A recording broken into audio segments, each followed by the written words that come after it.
When previewing this season, Turkey stood out as something that could be up my alley.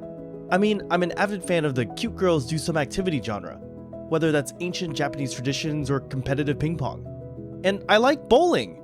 Even if my best score is somewhere in the low hundreds, there's something nostalgic about the cycle of giving it a try, celebrating or despairing, and returning to your friends as if you're passing a baton in a relay race. Actually watching the show, though, is a different story. Even before that happens at the end of the first episode, it's clear that this was not the fluffy, feel-good, let's give this bowling thing a shot type of show I was looking forward to. Funnily enough, the closest comparison I've seen has been Bang Dream's It's My Go. I mean, we have an established group that already has history together, experiencing some sort of conflict, and it even happens in the rain. I would almost hesitate to guess that it was an intentional reference if not for the, spoilers, glowing magic strike of the century. Which honestly, Sakiko and the girls probably needed more than these 5, but I digress. The point is, I wasn't gonna get my drama-free, moe-filled sweet escape. But more than that, I wasn't gonna get any bowling! I understand that a bait and switch is all that more effective the wider of a gap there is between expectation and what's actually delivered. But this was my chance! What, do I have to rewatch the Endless 8 to get my bowling fix?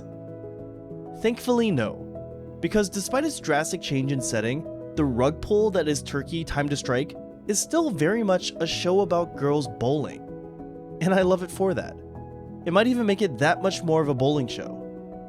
Because instead of simply being a show about bowling, it is a show that is bowling. It has somehow taken the core themes of bowling. I can't believe I'm saying core themes of bowling unironically. But nonetheless beautifully translated them into relevant life lessons, while also incorporating do-or-die moments that require bowling. They still bowl! Why am I so excited? What are bowling themes? A quick example is the mantra Mai instills in the group. You always have the second throw. Never once in my life have I thought that the rules of a game invented 5,000 years ago could serve as a source of inspiration, but here I find myself muttering these words under my breath like some sort of prayer whenever I've made a mistake. It's an example of how Turkey reveals the wisdom bowling has to give beyond being a fun pastime. But it's not just pithy slogans. I find the focus on a group of people who aren't sure where they stand with one another to be an incredibly fitting backdrop for a bowling anime. Bowling to me has always been an interesting mix of social activity and solitary meditation. On one hand, it's a common group activity, and there's a lot of fun meeting up at the alley, plugging in funny names into the machine, and catching up with each other in between rounds. But at least in my experience, there's a mood shift once the person ahead finishes their turn and you step up to bat. You leave your friends, their cheerful chatter slowly fading as you approach the return and fish for your ball. You set your feet, bring the ball to your side, trying to assume the same position each and every time. You clear your head, imagining the release of the ball before the clatter of the pins brings you back, and you turn around to either cheers or exaggerated groans. Turkey mirrors that structure perfectly.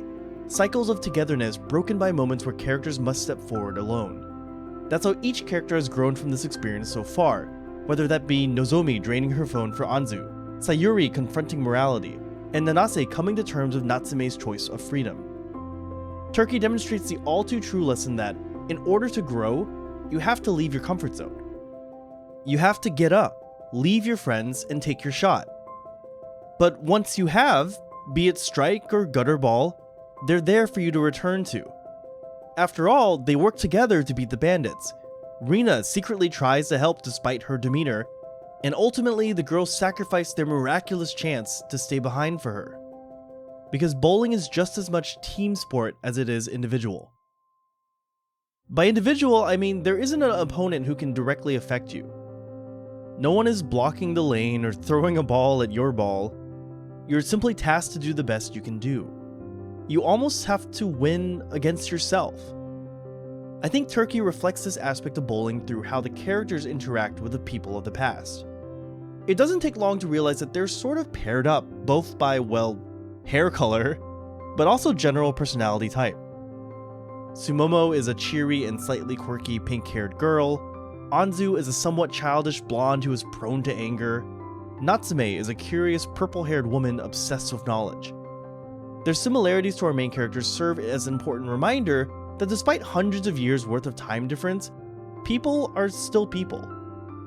More importantly, they serve as important foils that force each girl to confront themselves in someone else. It's only through having to reconcile the cognitive dissonance of admiring Suguri with her distaste for murderers that Sayuri is able to confront her own morals, and absolutely murk a dude, through bowling. Only Natsume could have revealed to Nanase the perspective of freedom that she considered baffling, allowing her to perhaps not forgive, but better understand her father's actions. I really like the use of these characters who are incredibly similar, but just different enough to spark growth. Each character faces these do-or-die moments, like they're 2 strikes deep and angling for a turkey.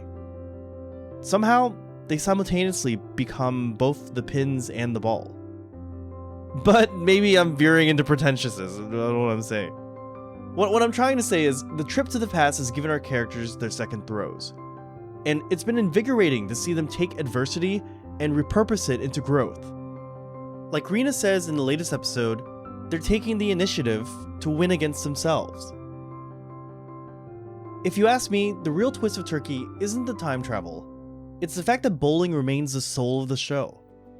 Not just superficially, although using it to chase off wolves might make it seem that way. No, it's the fact that despite new challenges, like murderous samurai, feudal politics, and messy friendships, the lessons contained within bowling guide our girls to success. They learn the balance between teamwork and individuality, the value of second chances, and the tenacity it takes to hit a turkey, and beyond. I get that Turkey isn't for everyone. It probably feels gimmicky. This is definitely the case of a pet show that uniquely appeals to me. I have fond memories of going to the local bowling alley. We actually got the gang back together not too long ago and returned after nearly a decade. But once I tied up those plasticky shoes that never fit right, I might as well have been that 16-year-old kid whose only concern was being forced to Dougie if I lost. That's the feeling Turkey gives. Which means the ultimate twist was on me. Turns out, it really was the fluffy bowling show I had wanted all along. Thanks for watching. I appreciate the kind comments during my absence. As always, I can't guarantee regular uploads, but I still have thoughts, and as this video shows, they can still sometimes come to fruition. If you liked the video, please click the like button and subscribe for more content. If you want to support me further, you can donate to my Patreon. Special thanks to Talong GB, Rura Akaku, Dojin Stuck, Finite Zeke, Josef Pena, Shaw Kittens, Matt Wizard, Panda Venga Boys, Unreal Tournament Gamer 632, and Billiam Lung for their support. And of course, if anything I said was wrong, I'm sorry. I must have stuttered.